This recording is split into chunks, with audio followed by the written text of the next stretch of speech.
I get asked constantly which generation of Mad Dog is the best.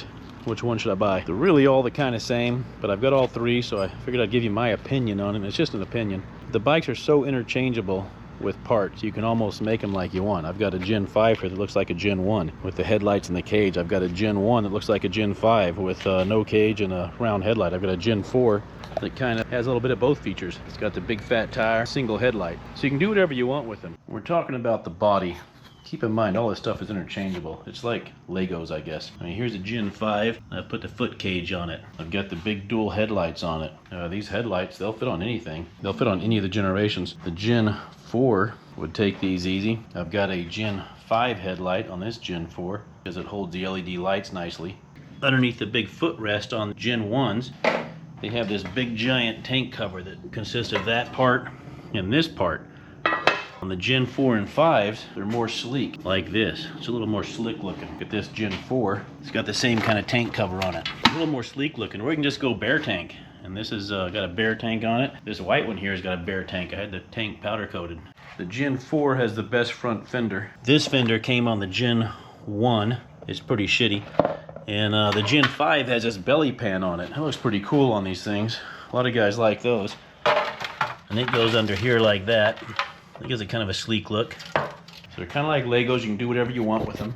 The first thing you got to decide is if you want a 150cc or a 50cc. The 50cc's go about 30 miles an hour out of the box. The 150cc's out of the box do about 50 to 54 miles an hour, somewhere in there. You can get them to do 56, 57 miles an hour pretty reasonably. It takes a lot of work to get them over 60 miles an hour. When trying to decide between a 50 and 150, they don't cost that much different. The 150 is obviously way better, but there are some huge advantages to having the 50. Go to your DMV website, state website, Florida. It's Florida Highway Safety and Motor Vehicles. Determine where your 50 falls under. Is it a motorcycle or is it something different? It could be a moped.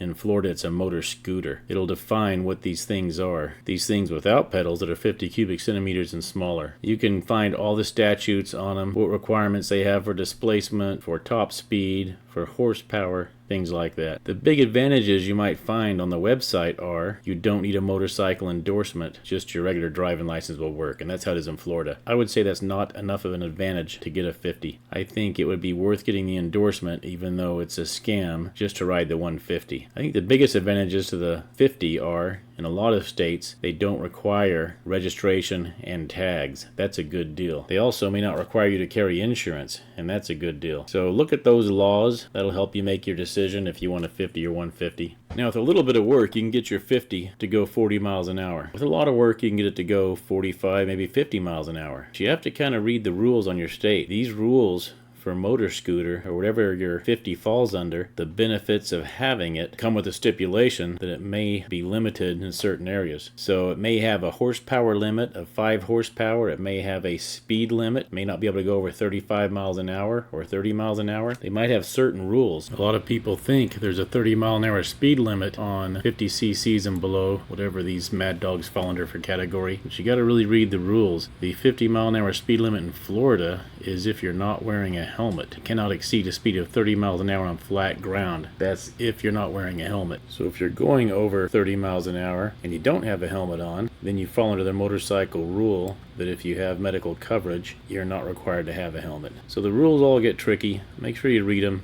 Figure out if you really get any good deals with your 50 or not. And in Florida, the only really good deal is no motorcycle endorsement. For manufacturers to sell these motor scooters in your state, they have to be on a list of authorized vehicles. Zhejiang, Ria, all these are on here. Mad Dogs are actually made by the Daix Corporation. That's D-A-I-X, so it'll be on here. It's right there. B-Claw, I think that's Bear Claw Inc. These guys are registered with the state of Florida. You walk into the DMV, you don't have to have a vehicle inspection. You go and buy something direct from China, and it's not listed on here, you're going to have problems. When you decide what engine size you want, then they're all the same. There's a Gen 1, a Gen 4, and a Gen 5. And it comes down to what wheels you want. I think that's the main difference. So I can't really tell you which one is best and which one to get, but what I'll do is I'll go pros and cons on each one. On the Icebear website, they're Mad Dogs. Looks like they have a lot of them, but there's actually only, well, if you don't count the trike, there's actually only 3 models there. They're just in the 150 and the 50. Decided if we wanted a 50 or a 150, let's start with the Generation 1. And it doesn't matter if it's a 50 or 150, The characteristics of the Gen 1, the Gen 4, and the Gen 5 all follow to both CC sizes. The Gen 1 has the fattest tire. Kind of looks cool in the back. It's got a 205 by 30 by 12 in the back. Low profile, looks cool. In a lot of pictures, that back tire will look real flat or square almost. But if you pump it to 40 psi, it keeps a pretty round profile. And that back wheel is 8-inch wide, so you can put a stretched tire on there, like a 140 on there. Blow it up, it'll stretch out.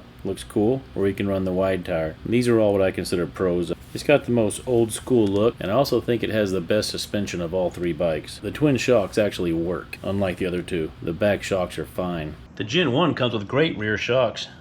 They're cushy, they're springy, they ride good. One on each side, so 2 shocks. You can single shock your Gen 1. You have to take off this thing, this huge second swing arm part. Pretty easy mod. The problem is if you go to 1 shock like this one here, they're too soft and they're almost too weak laterally. They have a lot of play in them. So if you try to flex them like this, you'll feel movement in them. The war stories are that the shock will fail, the bike will collapse in the back. So in a single shock conversion, you usually put an aftermarket shock on, either an NCY or something that's a lot better. As far as front forks go, these Gen 1s are my favorite. The Gen 1 suspension out of the box is great. It works awesome. The cons on this one, it probably has the worst exhaust pipe. The stock Gen 1 exhaust pipe is just big, heavy, and ugly, and it's a goofy design that doesn't really work with anything. So you're going to make a custom exhaust on these things. The Gen 4 seems to be the same way. You have to make a custom exhaust. I've got videos on how to do it. It's some work. You gotta do some welding. You really can't find exhausts that fit these. It's got the crappiest gauges. The Gen 1 comes with this horrific instrument cluster. Fuel gauge bounces around. You never know if it's empty or full. The speedometer is way off. It's got the blinkers and the high beam. No tachometer. I just took it off. Pretty much useless. Speedometer is cable driven. It's inaccurate and not much you can do about it. And it's probably the worst handling of the bunch because of that square back tire. It makes it handle funny. The Gen 4 Mad Dog is kind of like between the 5 and the 1. They all share similar characteristics. If you notice, the Gen 4 has the same type of headlights as the Gen 1. No cage like the Gen 5, no foot cage. It has the same rear fender a Gen 5 has. A front fender kind of all its own. The front fender I think is the best looking fender. It has a speedometer up on top here. The Gen 4 has a better speedometer up top here. It's a dual tachometer speedometer combo. It's got the odometer in there also. This is programmable. It works off magnets on the disc brake. You can program it if your speed's off to make your speed on, so that's kind of nice. The bar and mirrors on it look pretty cool. It's definitely the best handling because of that rear tire. It's got like a motorcycle tire. It's the only one with a motorcycle tire. The 140 by 70 12-inch, the wheel is only 5.5 inches wide. The front's got a 120 by 70 by 12, just like the Gen 1. The back of it looks more like a motorcycle. It's like a sport bike, so it makes it handle better, but I don't think it looks as cool. Yeah, so I think the good handling and the front fender are probably the 2 pros, and a third might be it's the fastest. People wonder, why is that Gen 4 faster? That little back tire is just a lot less drag. I've actually taken and did a test between tires on the Mad Dog. Skinnier tire patch does help. If you have a Gen 1 with a big fat tire and you put the stretched tire on it, I think it does help the speed a little bit, like maybe 1 or 2 miles an hour even. The front suspension is good. It feels about like the Gen 1. The Gen 4s will be orange. You have these little doodads on the front of them that stick up like that. They don't do anything and they're fake. Unlike these ones here, these are actually real. They're actually doing something. There's a plunger in there. They hold extra oil and air pressure. But the Gen 4 shocks are just as good as the Gen 1. There's probably about 40 millimeters of travel on these things, so it's all you need. Now, as far as the cons on the Gen 4, I think the rear shock is a con. The stock shock on the Gen 5 and Gen 4 is way too oversprung. You could be 300 pounds and hit a bump, and I don't think this thing can move. It's like riding a brick. They opt for the aftermarket shock, the NCY, or the TWY, kind of the NCY knockoff, which is actually just as good. And you'll see the aftermarket shocks are offset on the bottom. The skinny tire, I think, is actually a con. Even though it does handle better, and as a real motorcycle tire, it just doesn't look as cool. It doesn't have the Mad Dog look with that big fat tire in the back. You can definitely put fat tires on any one of these bikes. It takes some work though. This is a Gen 4 and it's got a big fat stretch tire on it.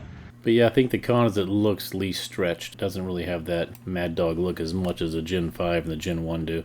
The exhaust pipe is just like the Gen 1. It's got the 3 bolts that hold it on, so it's a goofy design. The pipe itself looks the same, it's just shorter. Cooler looking because it sticks up in the air at an angle. It's not just straight out the back. You have to make a custom exhaust. I've got videos on how to do it. It's some work. You gotta do some welding. You really can't find exhausts that fit these. I would consider it a con when compared to the Gen 5. The Gen 5 is most notable by its 14-inch wheels. The bigger wheels just looks a little bit like a real motorcycle than a toy. And those 14-inch wheels are both a pro and a con. We'll go with a pro for looks for now. Pretty wide tire. Kind of looks cool. 185 by 30 by 14, and that's a car tire, but you can still get it to round up pretty good. The back wheel, 7 inches wide. People have put 140s on there, but they don't really have a stretched look to them. They just look more like a larger Gen 4 wheel, like a motorcycle tire. There's not a lot of room with these 14-inch wheels between that engine case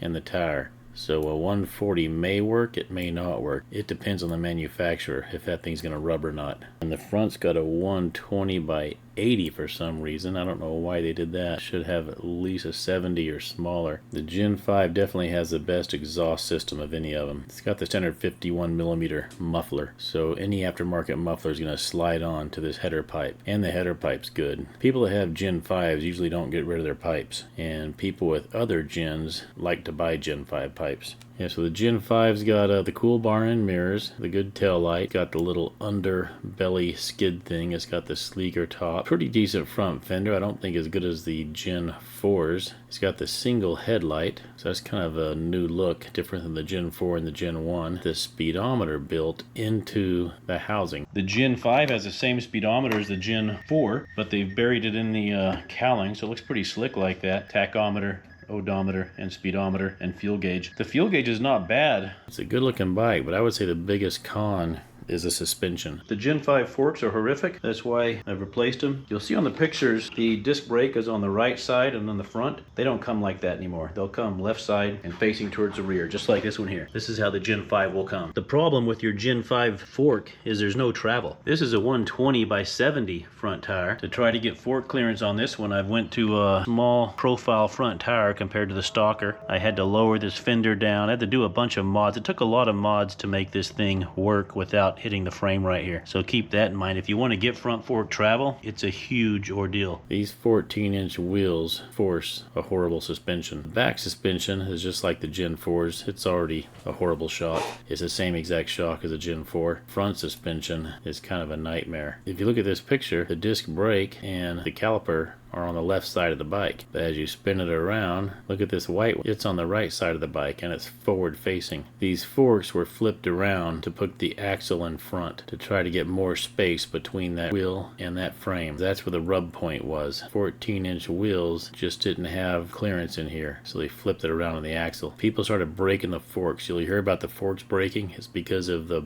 disc brake mounted on this side here. They corrected that and mounted the disc brake. You can see it swapped there to the left side, and now the axle is behind the fork, and this is a stronger position, but the frame and the wheel are very close together now. Let's look at this one. Look how much closer that is with the disc on the left side and the axle rearward. So they limited the travel in the fork, and that's why it has such harsh front suspension. Those are my opinions. Opinions of a lot of people I've talked to. It basically comes down to which one you like the looks of the best, and then if you want a mod, how easy those mods are to do. But you can't go wrong. It's a good deal, and be sure to watch my video on how to purchase one of these things. Ordering it, getting it, putting it together, then getting the thing titled. Pretty easy process, actually. That video will pop up on the end screen here, called Chinese Online Scooter Purchase.